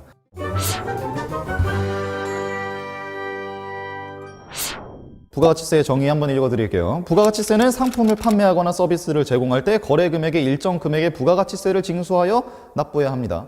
부가가치세의 최종 세금은 소비자가 부담을 하게 되어 있습니다. 그래서 부가가치세는 매출세액의 매입세액을 뺀 금액이라고 생각해 주시면 되겠는데요. 과자, 커피, 음식 이런 것들에는 부가가치세가 이미 들어가서 최종 가격이 나와 있습니다. 그래서 이 부가가치세는 여러분의 소비자 권장 가격의 10%라는 것을 잊지 말아주세요. 그리고 여러분들 영수증 보시면요, 사실 이 부가가치세가 어느 정도 이제 책정이 되어 있는지, 어떻게 10%가 돼서 부가가치세가 만들어지는지가 잘 나와 있으니까요. 혹시나 헷갈리신다면 영수증만 보셔도 쉽게 이해하실 수 있을 것 같습니다. 그리고 지난 시간에 부가가치세가 과세되지 않는 사업자를 면세사업자라고 부른다고 말씀을 드렸는데요. 헷갈리신다면 개념편 다녀오세요. 이 부가가치세가 면세되는 업종은 이 법으로 나열이 되어 있습니다. 또 표가 나와 있죠. 표를 보시면 느낌이 팍팍 오실 텐데요. 과일, 채소, 학원, 도서, 병원 등 보니까 아주 실생활에 밀접한 생활 필수품과 교육, 의료 관련된 업종으로 파악이 되네요. 그럼 이 부가가치세가 면세가 되는 면세 사업자들도 부가가치세 신고를 해야 될까요? 될까요? 당연히 부가가치세 신고도 하지 않아도 된다는 점 기억해 주시기 바랍니다. 안 해도 됩니다. 대신 1년에 한 번씩 사업장 현황 신고라는 것을 하게 되는데요. 당해 년도의 수입과 사업장 현황을 그 다음 해의 2월 10일까지 신고하게 되어 있습니다.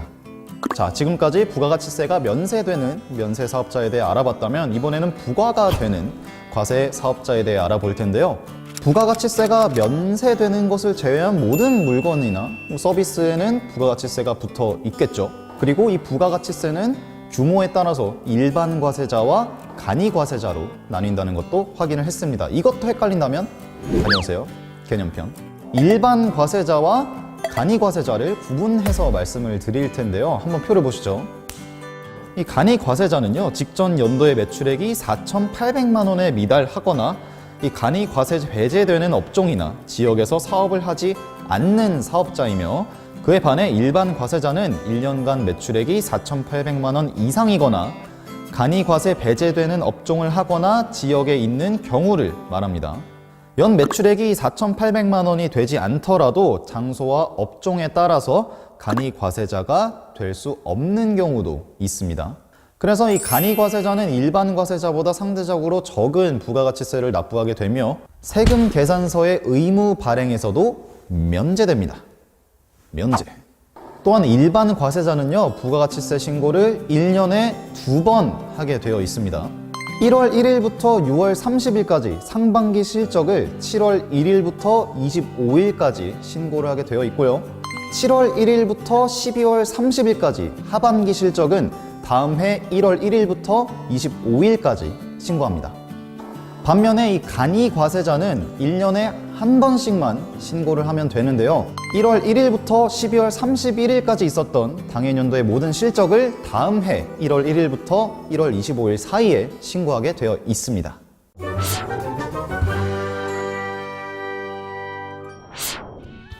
네, 지금까지 디테일한 첫 편 부가가치세에 대해서 알아봤는데요. 다음 편에서는 종합소득세 그리고 다양한 세금들에 대해서 알아볼 테니까요. 다음 영상에서 뵙겠습니다. 여러분, 안녕.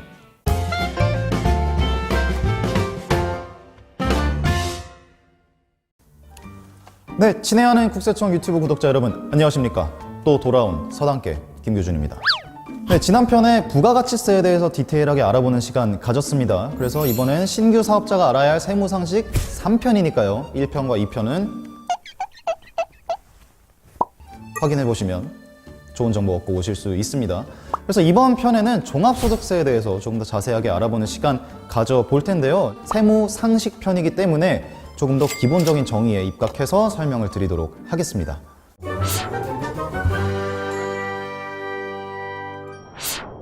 자, 또 컨닝을 해보자면요. 종합소득세의 정의를 보면 개인이 1년간의 경제활동으로 얻은 소득에 대해 납부하는 세금으로서 모든 과세 대상 소득을 합산하여 계산하고 다음 해 5월 1일부터 5월 31일까지 주소지 관할 세무서에 신고 납부하는 것이다 라고 정의가 되어 있습니다. 여기서 종합소득세의 내용 중에 과세 대상 소득이라는 내용이 있었죠. 그럼 이 과세 대상 소득의 종류가 어떻게 되는지 간단하게 구분을 해드리겠습니다. 첫 번째, 사업을 해서 얻은 사업소득. 두 번째, 은행 등에서 이자를 통해 얻은 이자소득. 세 번째, 주식 등을 소유하고 있어서 이에 대한 배당금으로 받은 배당소득. 네 번째, 회사의 근로자로 고용이 되어서 월급 형태로 받는 근로소득. 다섯 번째, 그리고 일시적으로 강의 등을 통해서 받는 기타소득. 마지막으로 연금 등을 통해서 받은 연금소득이 있겠습니다. 그러니까 이 종합소득세 신고라는 건 사업자 여러분들이 열심히 일을 해서 번 소득과 그리고 다른 여타 소득들이 종합적으로 계산돼서 신고하는 것이다 라고 보시면 되겠습니다. 네, 종합소득세 계산 방식은요, 총 수입 금액에서 필요 경비를 차감한 소득 금액을 구하고 그 소득 금액에서 종합소득세율을 곱하여 계산이 됩니다. 여기서 필요 경비는 사업상 매출을 올리기 위해서 들어간 경비를 말하는데요. 이러한 비용을 공제받기 위해서는 사업에 들어간 이 경비에 대한 장부를 작성을 하셔야 됩니다. 소규모 사업자 등 이 장부 기록이 어려운 분들을 위해서 기준 혹은 단순 경비율이란 제도도 있으니까요. 한번 확인해 보시면 좋을 것 같고요. 여기서 이 기준 혹은 단순 경비율 제도는 법에서 정한 일정 비율로 이 경비율을 차감을 해주는 것입니다. 그럼 이 기준 경비율이냐 혹은 단순 경비율이냐, 이것은 업종 구분에 따른 수입 금액에 따라 나뉘게 되어 있습니다. 용어가 좀 생소하실 수 있어서 어렵게 느끼실 수도 있는데요. 자세한 내용은 국세청 유튜브와 홈페이지에 잘 기재가 되어 있으니까요. 좀 더 자세하게 알고 싶으신 분들은 확인해 보시면 좋을 것 같습니다. 그리고 마지막으로 전편에서 다뤄드렸던 부가가치세 신고와 종합소득세 신고의 일련의 과정을 이렇게 표로 예를 들어서 2021년 1월 1일에 편의점을 개업했다고 가정을 해보겠습니다. 2021년 상반기 실적을 7월 1일부터 7월 25일 사이에 부가가치세 신고를 하시면 되고요. 그 다음에 2021년 하반기 실적은 그 다음 해인 2022년 1월 1일부터 1월 25일 사이에 신고를 하시면 되겠는데요. 2021년에 발생한 전체 소득은 그 다음 해인 5월, 2022년 5월에 종합소득세 신고로 하시게 되어 있습니다. 이런 흐름이 기본적으로 이제 신규 사업자 여러분들이 신경 써야 할 부가가치세 신고와 종합소득세 신고 패턴이다라고 보시면 될 것 같네요.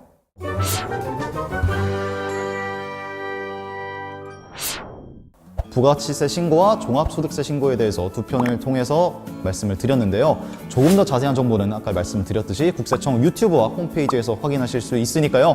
자세한 내용 또 놓치지 마시고 사업하시는 데 도움이 되셨으면 좋겠고요. 신규 사업자 여러분 아직 끝나지 않았습니다. 다음 영상에서 뵐게요. 안녕.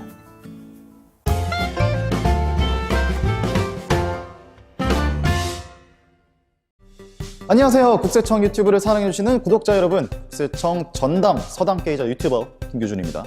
이번 편에서는 현금 영수증이라는 것에 대해 알아보도록 하겠습니다.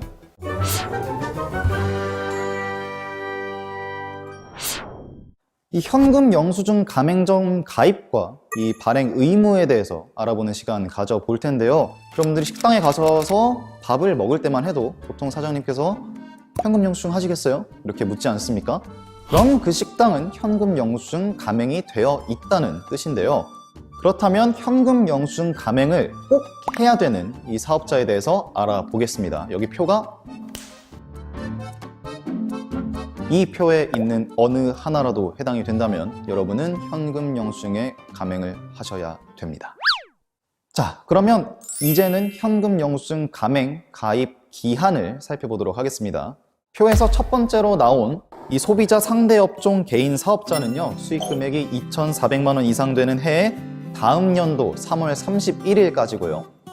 표의 마지막에 해당되는 의무 발행 업종 사업자는 사업 개시일 혹은 업종 정정일 등 요건 해당일로부터 60일 이내에 등록을 완료해야 합니다. 가맹을 어떻게 하는지를 알려드리지 않았군요. 신용카드 단말기에 의한 가입, 인터넷 PC를 이용한 가입, 전화 가입 등 3가지 방법이 있습니다.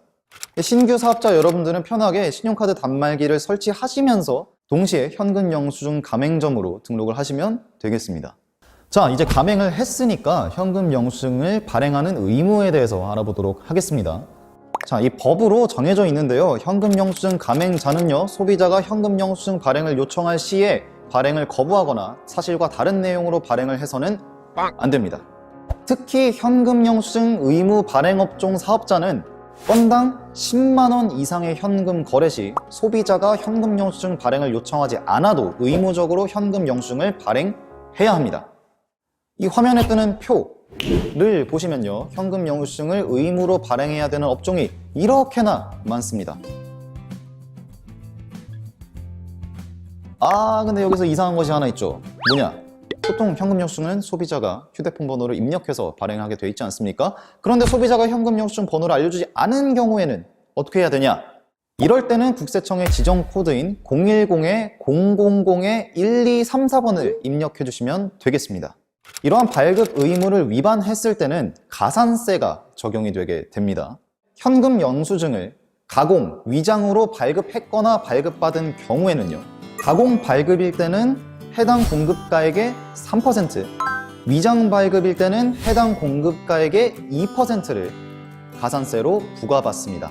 또한 소비자 상대 업종 사업자가 현금 영수증 발행을 거부하는 경우에는 5%, 재차 거부하는 경우에는 20%의 가산세가 부과된다는 점 알아두시기 바랍니다. 그리고 2019년 1월 1일부터 현금 영수증 의무 발행 업종 사업자가 10만 원 이상의 현금 거래에 대해 현금 영수증을 발행하지 않았을 경우 해당 금액의 20% 미발급 가산세를 부과받게 되어 있습니다. 그러니까 이 신규 사업자 여러분께서는 이 현금 영수증 발행 의무를 잘 지켜서 불이익을 당하는 경우가 없도록 하면 좋겠죠? 그러면 이게 의무니까 발행하지 않는 경우나 잘못했을 경우에 불이익만 있냐? 그렇지는 않습니다. 혜택도 있습니다. 첫 번째, 부가가치세 신고 시에 현금 영수증 발행 금액의 1.3% 혹은 음식이나 숙박업 종사자는 2.6%의 세액공제를 받을 수 있습니다. 이 경우에는 연간 최대 1천만 원 한도로 세액공제가 가능하며 법인 사업자나 직전 연도 사업장별 공급가액의 합계가 10억 원을 초과하는 개인 사업자는 이 세액공제를 받을 수 없다는 점 기억해 주시기 바랍니다. 자, 혜택 두 번째, 개인 사업자가 전화망을 이용하여 5,000원 미만의 거래 금액에 대해 현금 영수증을 발급했을 시 건당 20원의 소득세 세액공제를 받을 수 있습니다. 물론 소득세 산출세액 한도 내에서만 가능합니다. 마지막 혜택 세 번째, 사업과 관련하여 현금이 기재된 현금 영수증을 받을 시 부가가치세 매입세액 공제를 받을 수 있으며 이것은 필요 경비로 인정받을 수 있습니다.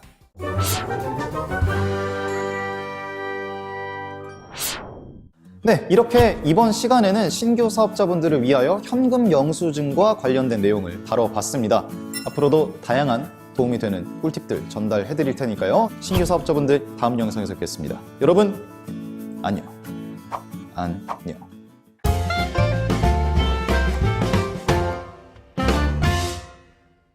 안녕하세요. 국세청 유튜브를 사랑해주시는 구독자 여러분, 유튜버 김교준입니다. 네, 오늘은 세무와 관련이 직접적으로는 없을 수도 있는데 아주 중요한 내용이고 알아두시면 좋을 내용이라 준비해봤습니다. 바로 사업자 등록에 관한 이야기입니다.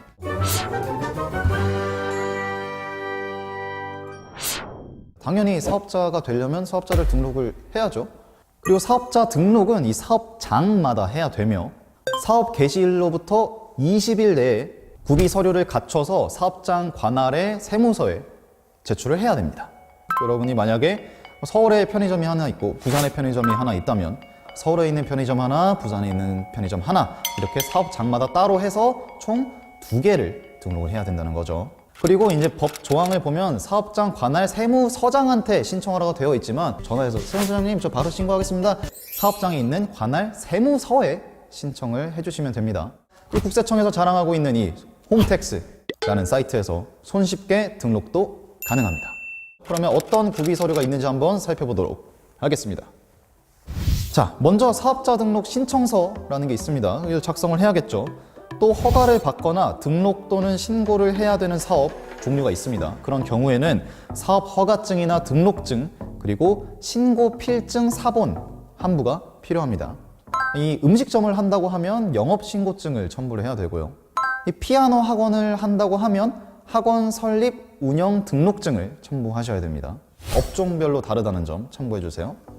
또 사업장이 본인의 건물이 아니고 이 임차한 건물에서 진행을 하는 경우에는 임대차 계약서 4번도 첨부를 해주셔야 됩니다. 또한 이 기타 첨부 서류들은 화면에 잘 나와 있으니까요. 참조해 주시면 되겠습니다. 자, 지금까지 설명해드린 내용 중에 궁금점이 생기실 수 있습니다. 자, 그러면 내가 영업하고 싶어하는 이 영역이 어떠한 서류들이 필요한가 일 텐데요. 이 허가 신고 등록 대상 업종을 확인하는 방법은 기업 지원 플러스 홈페이지에서 확인이 가능합니다. 이 화면에 나오는 방법으로 확인해 주시면 되겠습니다. 첫 번째 질문입니다. 예비 창업자 QC. 사업을 시작하기 전에도 사업자 등록이 가능한가요? 사업을 시작하기 전에 필요한 물건이나 시설, 자재 등을 구입해야 합니다. 예외적으로 사업 개시하기 전에 사업자 등록을 해서 세금 계산서를 교부받을 수 있습니다. 대신 이때에는 사업을 개시한다는 사실이 명확하게 확인이 돼야 됩니다. 두 번째 질문입니다. 대학생 K씨인데요. 궁금해서 질문드립니다. 혹시 사업자 등록을 하지 않고 사업을 했을 시 불이익은 어떤 것이 있나요? 불이익이 있죠. 일단 공급가액의 1%를 가산세로 부과하게 됩니다. 여기서 공급가액이란 부가가치세 10%가 포함된 매출액에서 부가가치세를 제외한 금액을 말합니다. 즉, 만약에 부가가치세가 포함된 매출액이 총 1억 1천만 원이다. 공급가액은 1억 원이고 부가가치세가 포함된 1억 1천만 원은 공급 대가라고 합니다. 공급 가액과 공급 대가 확실하게 구분하실 수 있겠죠. 불이익이 하나가 더 있는데요. 부가가치세 매입세액을 공제받을 수 없습니다. 사업자 등록을 하지 않으면 원칙적으로 세금 계산서를 교부받을 수 없습니다. 그래서 물건을 구입할 때 부담한 부가가치세를 공제받을 수 없게 됩니다. 자, Q&A까지 알아봤는데요. 마지막으로 사업자 등록 신청 시에 과세 유형을 어떻게 선택하는지 알아보도록 하겠습니다. 이 부가가치세가 과세되는 유형 중에 일반 과세자와 간이 과세자가 있었습니다. 사업자 등록을 신청할 때에는 둘 중 하나를 선택하셔야 됩니다. 어느 유형이 여러분의 사업에 적합한지를 따져보고 적합하게 신청을 해주시면 좋습니다. 이 연간 매출액이 4,800만 원 이상일 것으로 예상이 되거나 간이과세자로 사업 등록을 할 수 없는 업종 혹은 지역에서 사업을 하실 것이라면 일반 과세자로 신청을 하시는 게 맞겠죠. 조금 더 자세한 업종 구분이나 내용은 부가가치세 편에 나와 있으니까요. 한번 들어가서 자세하게 보시면 좋을 것 같네요. 또한 반드시 일반 과세자로 등록을 하셔야 되는 사업자 이외의 사업자들은 한번 일반 과세자나 간이과세자로 이 사업자 등록을 했다고 해서 그 과세 방식이 계속되는 건 아닙니다. 사업자 등록을 한 해의 부가가치세 신고 실적, 그리고 간이과세 배제 기준 등으로 과세 유형을 다시 판정할 수 있다는 것 알아두시기 바랍니다.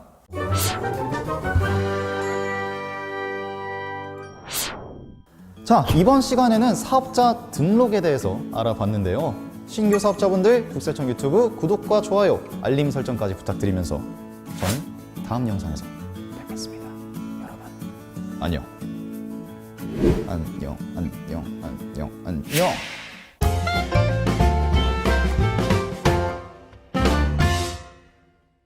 국세청 유튜브를 사랑해주시는 구독자 여러분, 안녕하십니까?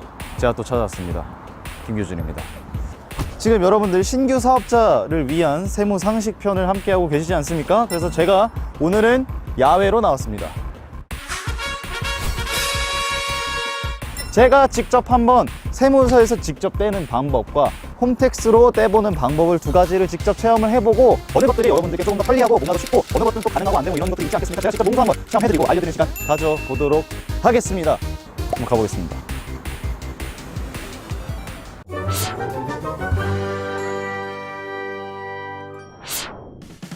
자, 민원 공사실에 들어왔는데 보니까 눈앞에 바로 터치가 되네요. 번호표를 뽑습니다. 111번, 행운의 111. 앉아서 보니까 여기 뭐가 많네요. 사업자 등록 신청서, 개인 사업자, 사업자 등록 정정 신고서, 법인 설립 신고서, 등록 정정 신고서. 뭔가 기다리고 있으니까 띵는 소리 한번 나면 한 번 또 보고. 말씀드리는 순간 제가 떠들기 시작한 지 약 8분이 지났습니다. 8분이 지났습니다. 8분이 지났습니다. Nope.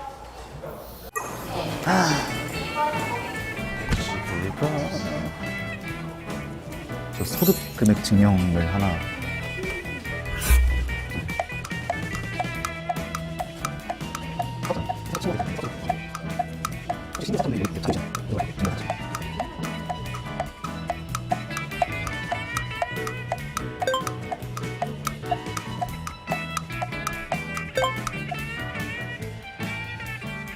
자, 이렇게 소득 금액 증명을 받았습니다. 제 소득 금액 아주 초라하군요. 마음 아프군.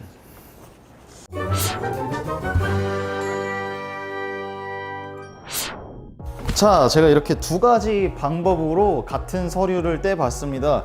가장 큰 차이점이 뭔지 아십니까? 첫 번째는 시간이고요. 두 번째는 종이 질입니다. 색깔이 다르죠. 특히 확실히 홈택스가 아무래도 이 대기 시간도 없고 뭔가 커뮤니케이션을 따로 할 필요가 없다 보니까 압도적으로 빠릅니다. 그리고 이게 아주 흥미롭게 제가 여기서 이 노랭이 종이로 뒤에 어떤 국세 증명들이 어떤 방식으로 발급이 될 수 있는지가 설명이 되어 있어서 제가 좀 설명을 해드리려고 해요. 표를 이렇게 보시면요. 1번, 4번, 5번, 6번 서류를 제일 많이 발급을 받으신다고 합니다.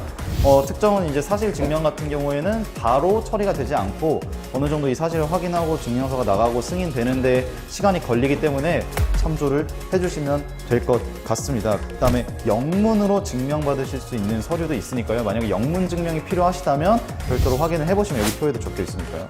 확인을 해보시면 좋을 것 같고요. 이 무인 발급기에서도 국세 관련된 증명서를 똑같이 떼실 수 있으니까요. 내 상황에 맞게 필요에 따라서 증명을 받으실 수 있겠습니다.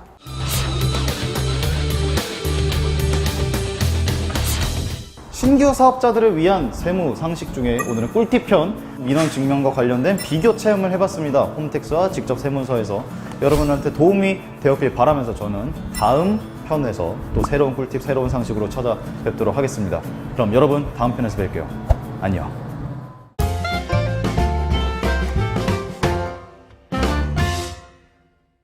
친애하는 국세청 유튜브 구독자 여러분 안녕하십니까? 저는 김규준입니다.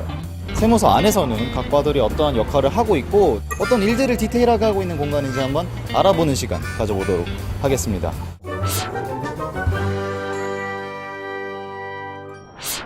간단하게 저도 이 국세청의 끈앞에 세무서는 국세청에 소속된 하위 기관입니다. 그리고 국세청은요, 뭐 하는 데죠? 지금 세종특별자치시에 국세청 본청이 있고요. 전국 지역에 7개의 지방청이 있고, 그리고 청뿐만 아니라 국세공무원 교육원, 국세상담센터, 주류 면허지원센터를 비롯해서 전국에 128개의 세무서가 있습니다. 그럼 이제 제가 아까 잠깐 안에 보니까 가시죠. 안에 보면 뭐 간단하게 좀 읽어보면 제가 저번 편에서 진행했던 민원봉사실, 부가소득세과 뭐 등등 이 과들이 실제로 어떤 업무를 하는지 디테일하게 설명드릴 수 없기 때문에 저를 도와주실 한 분을 모시고 한번 이야기를 진행해 보도록 하겠습니다.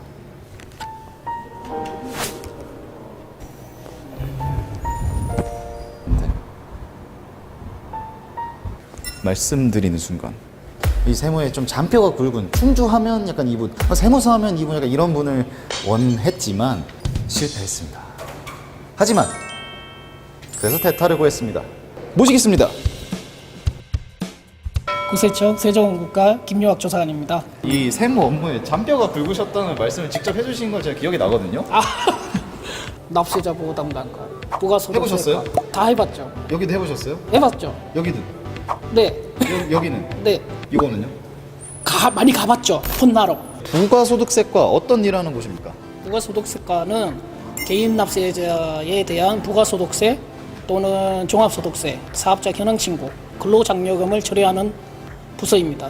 이 분리돼서 좀 어떻게 설명을 해주실 수 있나요? 납세자 보호과는 실제적으로 납세자가 이제 세무에 대해서 억울한 일을 당했을 때 고충 청구하는 업무도 할 수 있고 불복하는 업무를 할 수 있고, 아까 가보셨잖아요. 민원봉사실은 각종 민원 서류 발급 또는 사업자 등록 처리 업무를 하고 있죠. 글씨는 좀 가리지 말아주세요. 글씨가 더 중요해요. 네, 많이 찍지 마. 재산법인세과 뭐 하는 데입니까?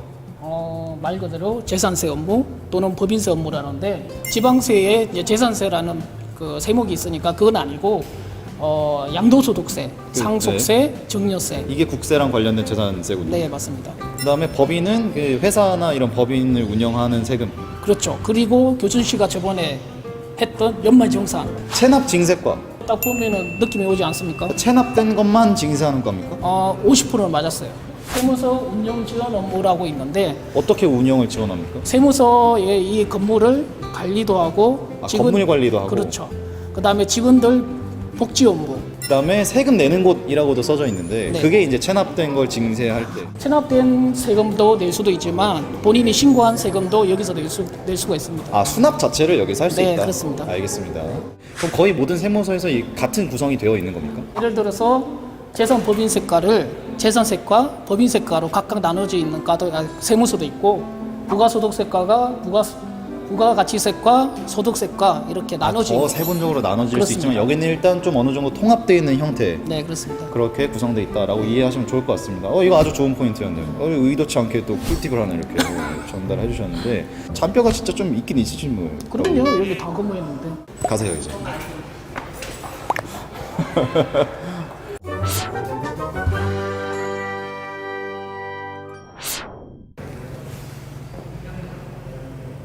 여러분, 신규사업자분들이 세무서가 가능하구나, 어떤 발전 어떤 업무를 하니까 여기가 좀 더 빨리 할 수 있구나, 이런 정도의 도움을 드릴 수 있더라도 이걸 한다고 사업이 번창한다는 이런 목적을 제가 하는 건 아니지만, 그래도 좀 도움이 되실까 준비한 컨텐츠니까요. 한번 재밌게 봐주셨으면 좋겠습니다. 그럼 다음 영상에서 뵙겠습니다, 여러분. 안녕.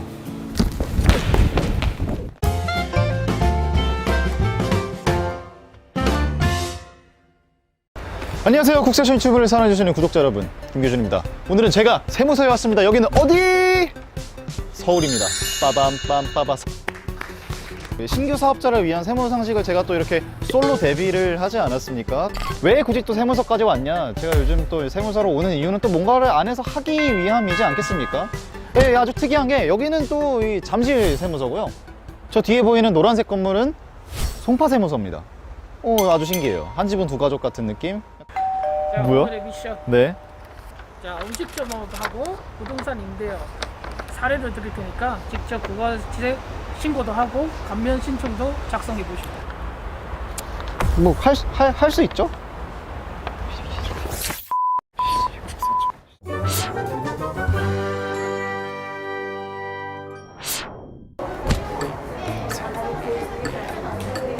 생각보다 사람이 별로 없는데? 또 사회적으로 우리가 거리 요즘 유지해야 되지 않습니까? 이렇게 거리 유지 이렇게 이런 거를 시킨단 말이야? 아주 많네. 이렇게 일반 과세자 부가가치세 신고서, 또 여러분이 혹시 저랑 함께 이런 아주 잘 나갔던, 아주 지금 제일 잘 되고 있는 아주 핫한 이 소규모 개인 사업자 부가가치세 감면 신청서, 이 두 가지 서류를 2장씩 준비하도록 하겠습니다. 20, 100, 1000만, 10만, 100만.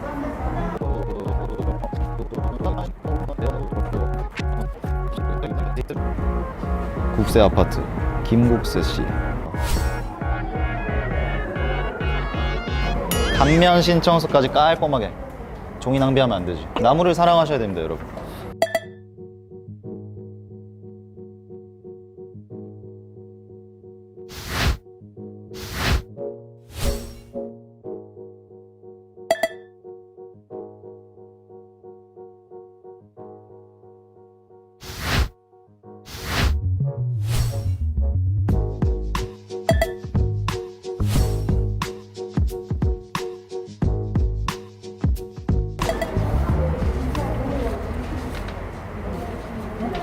임대업은 왜 감면 신청?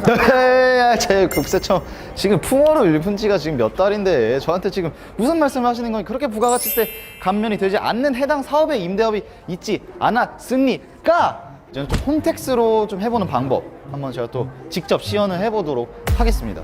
홈택스는 뭐 빠르고 정확하겠죠. Let's get it. 쓰고 이동하면 되고, 네. 자동적으로 이 저장을 하고 이동을 하면 이제 감면 신청서를 쓰라고 팝업이 뜹니다. 그럼 거기에다가 또 해당되는 내용 이렇게 또 숫자 키보드를 통해서 이렇게 써주시면 바로 이제 또 처리가 된다, 이 말씀을 드리고, 깔끔하게 끝나버렸다.